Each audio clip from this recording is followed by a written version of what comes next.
Greetings and welcome back to the channel, guys. It's been a couple of days. Been busy working on the game. Thought I'd update you a little bit.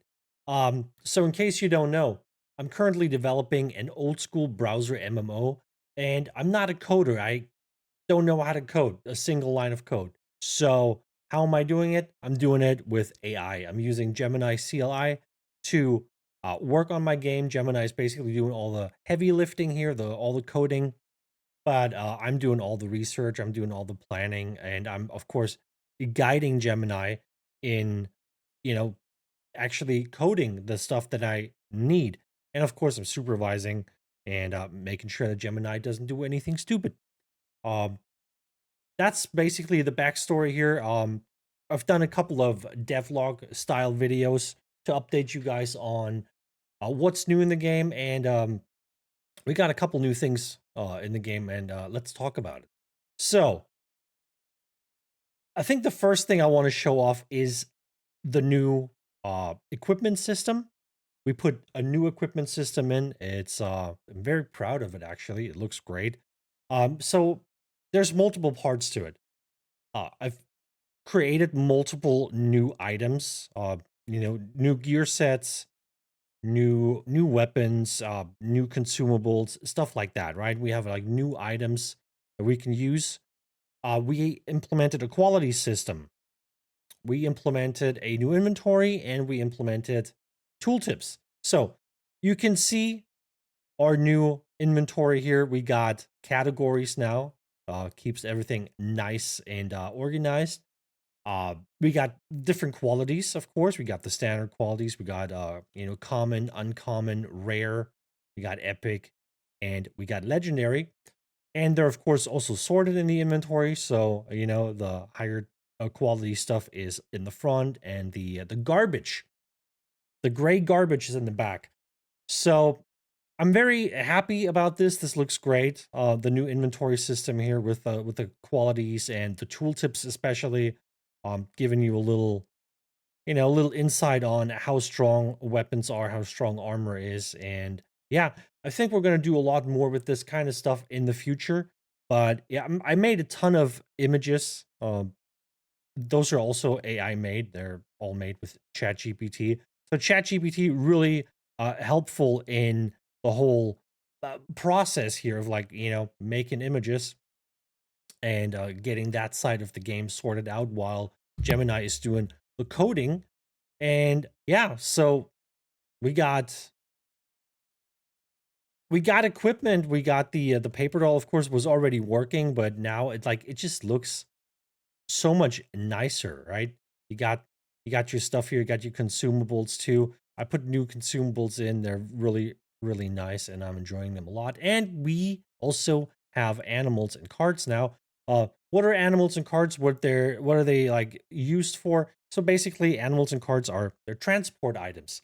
They do one of two or maybe two things at once. They can increase your carry weight, which is also a new thing that I put in.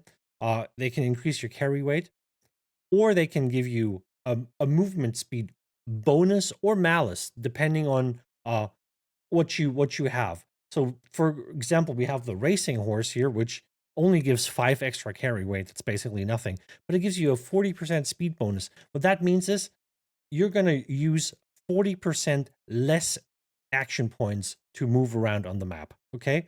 This basically reduces your movement cost by 40%. Right. And then we have like simple stuff like a donkey cart, which doesn't give you any movement speed bonus or malice, but it gives you 100 carry weight and it's very cheap. It's an easy thing to have in the beginning. So that's very nice. A horse-drawn carriage, a little extra carry weight, 10% speed bonus, if you need it. But then we have the big hitter here, the elephant. Elephant basically, um, it's a thing that you will have on your character if your group is gonna carry a lot of items around. Like if you're a producer of goods and you constantly have to like bring stuff to your production buildings, have have to take resources out of your production buildings, bring them over to a city and sell them, stuff like that. This is what you need because it adds 1500 carry weight, which is a lot. and you can have multiple elephants, of course, but it also gives a 30% move speed malice. So you're going to use 30% more AP for moving around on the map. And that's basically how this works. And so you kind of, want to put the right thing on for the right task. If you want to carry a lot, you want to have your elephants on you. If you maybe want to create a trade route, which I'm going to show you in a second, you might want to put the racing horse on because that's going to reduce your movement speed. It's going to allow you to create a better trade route that costs less AP for traveling. Trade routes are basically fast travel. I'm going to get to it. But yeah, this is basically the new inventory system. Very proud of it. Looks great. Love it. Um, then we got the carry weight. We got the carry weight. Okay, so you know we can carry stuff. You will see your carry weight go up nicely, or very nice. I currently have a max carry weight of 1001. So how is this calculated? Basically, every character in your group will give you 100. Basically, the characters have 100 max health. So you get 100, you get basically one carry weight per points of max health that a character has. So since every character has a 100 max health, that means you get 100 carry weight. The carry weight is based on the max health, not on the current health. Otherwise, you would basically lose all your carry weight when you're like wounded. That's not what we want. Later on, we might have different races like orcs that we already have orcs in the game as races, but currently they also have 100 health. Technically they should have 120. They would get a little extra health. I haven't implemented that yet, but once it's implemented, you would basically get more carry weight for having an orc group. And should I ever put in the Wimlings, which is a special race that also exists as monsters in the game, should I ever allow players to play that race, they're only going to have 80 health. So they're going to have less health and therefore also less carry weight. But for now, 100 carry weight per character plus one. There's always a plus one. So I got 5 characters. I get 500 carry weight for the 5 characters. Plus one would be 501. And then I got some, some extra uh, some animals and cards on here, so they give me extra carry weight on all these different characters, right? So they all got a donkey card, so that means I'm getting extra carry weight from that, and I'm getting extra carry weight from my donkey card. So the way this works is why do I only get my 100 carry weight from my donkey card if I have an elephant on me? It's because as the tooltip states, certain cards and animals require certain amounts of animal handling skill. The elephant uses 20 animal handling skill. I don't have 20. I have, how much you have? 8. So that means I can't even use the elephant.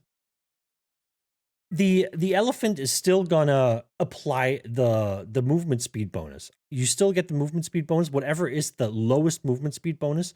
So even though I have a plus 40% movement speed horse, the one that counts here is the lowest one, which is the elephant, the minus 30% movement speed bonus. So even though I don't benefit from the carry weight of having the elephant because I don't have the animal handling skill to get the carry weight, it still applies the movement speed malice here of 30% because I still, basically I still have a slow elephant with me, even though the elephant is not really transporting any goods for me right now. We have a halfway point too. Should I have 10 animal handling, so half the required skill of the elephant, I will get half the carry weight. So at 10 animal handling, I will actually be able to use 750 carry weight coming out of the elephant here. but only if I don't have other uh, lower tier animals or cards on me. The way the system works, it will utilize the lowest card or lowest animal that you have on you first. So the lowest one is the donkey card. So this one gets utilized first. Requires 5 animal handling. I got 8, so that's covered. This thing works. Um, for all the other ones, I don't have the required skills, so they won't add any extra carry weight. And that's why I only get 100 extra carry weight instead of, the 1500 that the elephant gives. And that's why we end up at 1001. We got 500 from the 5 characters in my group. Everyone has a donkey card active, giving them another 500 overall, plus the 1001, right? And what happens if we go over the carry weight limit? Let's find out. So let's spawn in some weed here. Okay, I'm gonna give myself some weed. Let's refresh this here. And now I'm like twice encumbered, right? I'm 2 times encumbered because I went over my carry weight. What does this mean? Well, it means I'm using uh twice the action points for movement right now, right? So when I'm moving around now, I'm using double the action points, which sucks. You don't want to run around with, like tons of resources on you all the time. Otherwise, you're just gonna burn all your AP, and then you can't do all the things you want to do. But let's spawn in some more wheat. Now I'm 3 times encumbered. Now when I move, it costs me even more, right?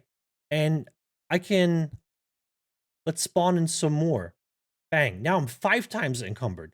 Now I'm paying 5 times the amount just to move. I'm paying 26 AP for one tile now. If I just move like to the edge of the screen here, that costs me 124 AP. If I'm running around like this, I can carry a lot of resources, right? But it's going to cost me. So that's not something you want. And what happens if I add even more wheat? Oh, now I'm like fully encumbered and I can't move. Now you can't move anymore, right?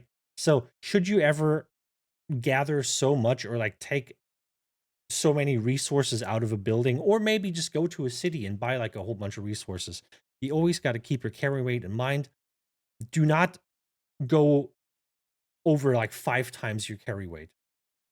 Otherwise, you will not be able to move anymore, which will force you to either, if you're on a city and you just bought stuff, you have to sell stuff to the city again, or you're on one of your buildings and then you have to put stuff back into the building inventory. Or if you're carrying, you're out in the open, you will have to drop something. I'm gonna drop 5,000. Confirm the drop. Bang. Throw the stuff away. Now you can move again. Nice. So this is how the carry weight works. Very, very cool. Let's look at something else. What else have we done? We've implemented some things in the city here. The black market is in. So basically, the black market is, um, as opposed to the actual marketplace of a city, which that is player-driven economy. This is a system, like a little system economy, a gold sink if you want. Um, the black market will buy everything and sell everything, but it will sell it to crazy prices and it will buy everything for really bad prices. So if you have too much of a resource, you got like too much wheat on you and you don't know what to do, you can sell it here. You're not going to get much for it. You're only going to pay 1 coin. It's not much, but hey, if you don't find anyone else that wants it, if you can't sell it anywhere else, you can always throw it onto the black market, right? Or if you need a resource that no one else is selling, you can buy it here for way too much money. This is basically a way for players to get certain resources in the beginning before production lines are set up or before like people have enough gathering skill to get these resources. And if you still need them, if you still want them in the beginning, you can potentially just invest tons of money to get them here, right? It's not supposed to be an easy way of getting it. It is expensive for a reason. This is just for emergencies and just to give you that option. But what else differentiates the black market from the normal marketplace? So we have a malice system in the game right now. Malice is gained by all kinds of different activity. For example, uh, inspecting and stealing from players, right? All the like stealing activities, they will generate malice. Um, Attacking a player that is not your enemy, right? You can add players as enemies, you can declare war on them, and then when you attack them, nothing happens because you're enemies. But if you just run around and you see a guy standing there and you haven't declared war on them and you attack them and you kill them, that will give you malice. There's also wimlings. I mentioned wimlings earlier. They are a monster type. And if you attack them, if you kill them, they will also give you malice. So there's a couple things that will give you malice, that will generate malice. And malice will decay 10 points a day during the server tick. You will lose some malice. So that value is going to go down naturally if you don't replenish it. And most people will not have a lot of malice or any malice at all. But if you want to be like a bad boy, a bad guy, you can go for, you can just steal from people, you can attack people, you can kill wimlings and get malice. What can you do with malice? Malice basically gives you um, bonuses on the black market. So we have a trade volume on the black market. This trade volume goes up the more malice you have, right? So standard trade volume is 1,000. So you can trade 1,000 of, any resource really.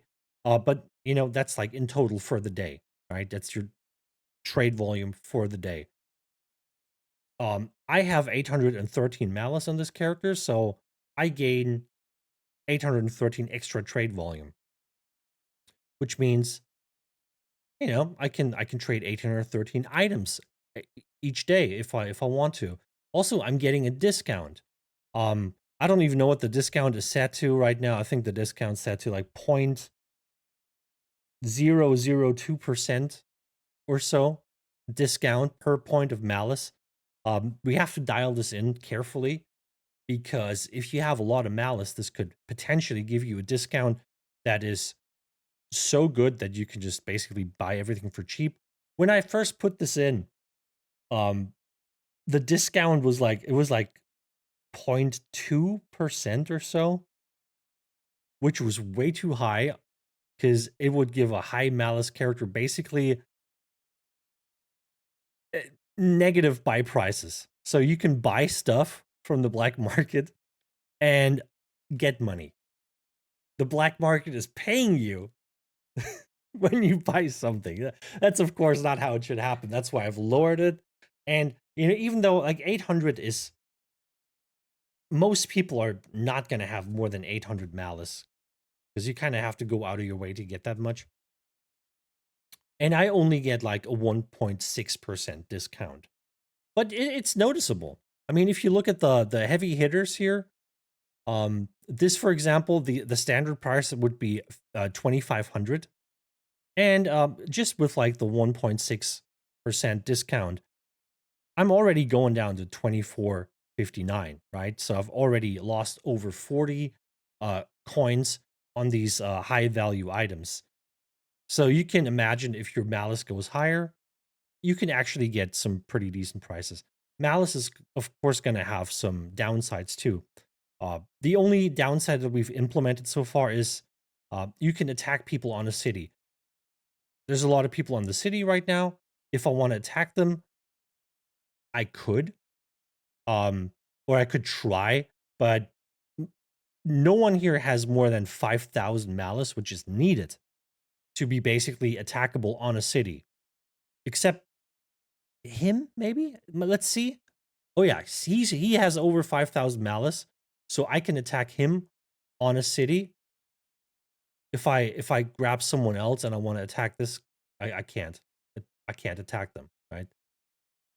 So because they don't have the malice. So this is one of the downsides to having malice. You can be attacked on a city. City is not going to be a safe spot for you, right? Normal people, they're safe here. They can't be attacked. They can still be, stolen from, but no one's going to attack you when you're on a city, unless you got a lot of malice. And there's going to be like other stuff in the future too, like other downsides. You got to have some downsides to a system like that, right? Anyway, so black market, interesting feature. We'll see if we maybe add some more functionality to that, but that's basically it. We've implemented guilds too. We got the trading guild, the fighters guild, and the diplomats guild. What the guilds do is basically they're not like guilds in other games. They're basically like unlockable features that you get for donating to these guilds, right? So you can check what kind of features they offer, and then you donate. The first one you will unlock at 1,000 donations. The second one at a 5,000, and the third one you're gonna get at 10,000. So, and there's interesting stuff here. Market information for a resource. So, if you have a resource you want to sell, and you're like, let's find out um what cities are gonna, buy and pay a good amount of money for a resource. So you can, you can look something up, and you look for it and you see all the cities. Of course, we only have 2 cities right now. They got nothing in stock here for Thom. There's no Thom in stock, nothing available. But the buy price would be 500. So if I had some Thom and I was looking to sell it, I could decide, hey, is this worth it? Do I want to sell it for 500? Probably not. And if they sold something, it would be 1,200. Let's look for like wood, for example, right? So we can look at this. Um, Nothing available here. Let's find something that's available. Oh yeah, like stone, for example. In Corinus, we got 258 in stock, but they're only selling 8, so they're gonna have a minimum of 250, and they just have 8 stone available. So if I wanted to buy some stone, I could go there. I can see the buy price, I can see the sell price. So that gives you some info over a specific good. You see all the cities that offer that, or like sell it or whatever. Then we have full market information for a city. So this is basically, you would look up a city. Let's say you want to go to Corinus, and like, let's see what Corinus is selling on the market. So you don't have to travel there, which is going to cost you money and AP to go there. You can just check the city before you go there, see if it's worth it. And you look it up and you see the whole market for that city. You see exactly what's in stock, how much is available, um, the buy price, the sell price. So you can get a good reading on, like, is this a good city for me to travel to? Can I buy some resources here? Can I sell some resources there? Really interesting. Very, it helps if you have an active, you know, trading kind of play style going on. You constantly have resources. Maybe you want to buy resources in one city and sell them in another city, kind of, flip some resources, make some money. That's a good tool to get an idea of where to get what and how much you have to pay for and how much you could sell it for in another city. We got the Fighters Guild here. Um, Fighters Guild is basically all about like info about monsters. So we got monster intel. Select a monster group to view details. So you can say, oh, I want infos about orcs, and it basically shows you all the orc monsters that can appear in an orc group. So our monster groups are basically, they can consist of different monsters that are part of the bigger group, right? So we have like subsets of monsters. So if you encounter an orc group and you go there, there's a chance that you will find orcs, orc archers, orc leaders, orc guards, and you can see their armor, their damage, their health, and how much fame you get when you kill them. So that's pretty nice for just a little bit of information. if you want to know, what kind of monsters are in the game, maybe you want to look up, I don't know, what do we got here? Some skeletons. All right, let's look up some skeletons, skeleton archer, skeleton leader, and bones. Um, so if you're wondering, like, is there like a monster that I can kill? Let's look up skeletons, and then you can decide, oh, is this for me? Are they doing too much damage for my group right now? Can I handle this? Is this too much health? Is it worth fighting them for the fame gain? And you can just look that up, get some info on it. Then we have all monsters in the area. Basically gives you a list of all the monster groups that are in a 25 tile radius around the current city that you're in.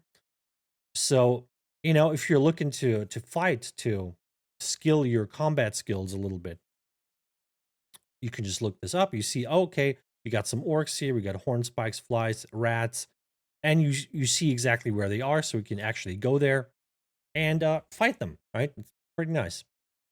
Then we have the Diplomats Guild. That's kind of like an iffy one for me right now. You can show your own influence in the city, which is kind of probably going to remove that because it's kind of pointless. Because the second one lets you look up a city and you can see the influence of all the people in the city, right? Influence is basically important for mayoral elections. So if a city is electing a mayor, the mayor, like the candidate with the most influence is going to win. So if you're in the race, you can of course always like check, like, how am I doing right now? Do I have the most influence? Who's going to beat me? And then you can maybe go and like buy some rounds to get more influence, or get some friends in to vote for you to add some influence. So, yeah, since you can already basically, look up any city and see your own influence here, I think the first one is kind of pointless. So we're probably going to remove that and replace that with something that's more interesting. But yeah, but then trading guild, right? The last one, trade routes, right? I put this in today. It actually took me a couple days. It was really complicated. It broke many times. It was very frustrating. We got it in now. It's really, really nice. I'm very happy that it works. So at the max rank in the trading guild, at the trade master rank, you will unlock the ability to create up to 4 trade routes. So what are trade routes? Trade routes are fast travel routes. You can create a fast travel route between 2 cities, right? Because in the beginning, when the game launches, you're not going to have that. So you will need people that donate 10,000 to the trading guild, unlock the abilities, the ability to make trade routes, and then actually create those trade routes. And the way this works is, so you start on a city, right? Let's say we're just going to create one right here. I'm going to create one for you so you guys can see it. We already have one here, but we're going to create one right now. So once you have this unlocked, you get a button here. You guys can't really see that because of my camera. I'm just going to remove that. You get this create trade route button here, right? And when you click that, you get a little pop-up here, basically telling you what this is, how this works, gives you some info. So if you have never done this, you kind of want to read this because it will inform you on how to do it, and a couple of things about the AP cost and movement speed bonuses that will all go into the making of a trade route. And once you're like, okay, I'm ready to start, you click on start trade route. It gives you a little pop up informing you, okay, you started now. Okay, trade route started. So what you're doing now is you're just walking over to the next city. You're walking over to the next city, and once you're here, you open and you say finish trade route, and it finishes the trade route. It gives you a little info. You spend 117 AP walking over. That's going to be the travel cost for the route. So that's why, if you want a good route, um, it is beneficial to kind of like do a little bit of reconnaissance here. Like, look at the best possible route that you could take, the shortest route that you could take. Uh, Make sure you don't walk over mountain tiles or forest tiles because they're going to cost you more AP to walk through. So you kind of want to stay on the grassland tiles. Maybe you're going to have a group that has a movement speed bonus on grassland, and then you're going to add your racing horse to get even more movement speed to use less AP for traveling, and that way you're making a good cheap route. Of course, for a short route like this, for like 25 tiles, it doesn't really matter. It doesn't really matter. Like, you're not going to get any massive savings or anything.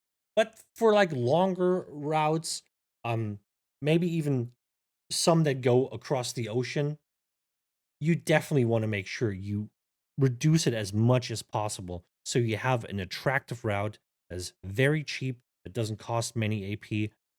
Otherwise, people are not going to use it. If you have a super expensive route and people are basically going to spend like half their AP just to travel to another city, people are not going to use that. It's going to ruin their day. So you want to make sure if you want to offer a trade route, optimize it. Anyway, so we have made a trade route. I will actually go back. We have finished the trade route. Trade routes are only one way, right? So I created one from Corinus to Camp West. So that trade route's only really in that direction. It's not going to go backwards. If you want one that goes from Camp West back to Corinus, you have to create another one. If I go in here, you see the new route here. This is one that I've done earlier. They have the same cost because apparently I always walk exactly the same way. It always costs me exactly 117 AP. But here's the route that we've just created. We have a little manage button here. You click on that, and then you can set the price. The price is per traveler, not per group. So if you have 5 people in the group, the price that I'm setting here, like 15, right? That will count per character that I have in my group. So this is going to be 5 times 15 if I'm traveling with a 5-man group. And then you add some horses too. I don't have any horses on me right now. But this one here has horses in. So horses are, just a resource that you can create in a farm. And then you can use the horses to put spots, basically the capacity for your trade route. One horse is one spot, and you need one spot for one character. So if I'm traveling with my 5 people group here, it's going to cost 5 horses, and it's going to cost me 5 times 15 for this route, right? And yeah, it shows exactly from which city to which city this trade route goes, how many AP it's going to cost you. This is going to update dynamically, by the way, right? This is going to update dynamically. So if I go back here and I give myself some wheat and I over encumber myself, now I'm like 2 times over encumbered. Now look at this again. Oh, now all of a sudden I'm paying double the AP and I'm paying double the coins, right? So we had 15 travel cost per person. We got 5 people, that's 75. Double over encumbered times 2, 150, right? So this will always show you the actual AP cost and coin cost for your current group with the amount of group members that you have and with the level of encumbrance that you have. And then you click on travel and it just travels over to Camp West, right? It's that easy, that simple. And we have one that goes back to Corinus, hitting that one, bang, and you travel back. So this is fast travel. Implemented that today. Very happy with it. I'm also really happy with the design. I've done this live on stream today. Designed it, made it look very nice. I am enjoying this a lot. This looks great. I'm very happy with it. Okay, this is a great system, and I'm glad it's finally put into place because, like I said, we struggled a little bit. We struggled a little bit with the system. We had a couple issues, but now that's in, and that's basically all I have for you today. So, to kind of summarize this: new items, new inventory system, tooltips, AP system already showed that last time. Encumbrance system is working now. Black market is in. Guilds are in. Not fully finished because I mean this one's easy to finish. This just unlocks the fortress building so you can build a fortress. This is going to be hard. Making a nation. Nations are basically the guilds, the actual like what you know as a guild from or a clan or whatever from other games. This is a nation. So nation is basically a guild where other people can join, and it's gonna have all kinds of stuff tied to it. It's gonna be a complex thing. Still kind of like trying to think through how to approach this in the best way. But this is going to be unlockable through the Diplomats Guild. And yeah, trade routes are in. Games coming together nicely. So yeah, let me know what you think. Do you like what I'm doing here? Because I am kind of proud. Not gonna lie, I'm usually not the kind of guy that's like super proud of everything, but I think I've done some decent work here, and I'm glad we're actually getting something done. Yeah. Let me know in the comments below if you would be interested in playing this game. If you would be interested to learning more about how to do stuff like this with AI, how to wrangle AI into submission to do this for you, which is a lengthy process. But if you want me to talk about it more, I will. And yeah, leave me a like, subscribe so you don't miss any more updates on the game, and you're always stay up to date because I will be making new videos every couple of days. Once I have some features, new features that I want to show you, you're gonna get a new update video from me. So make sure you don't miss that. Subscribe, like, leave a comment. I'll see you in the next one. Take it easy. Bye bye.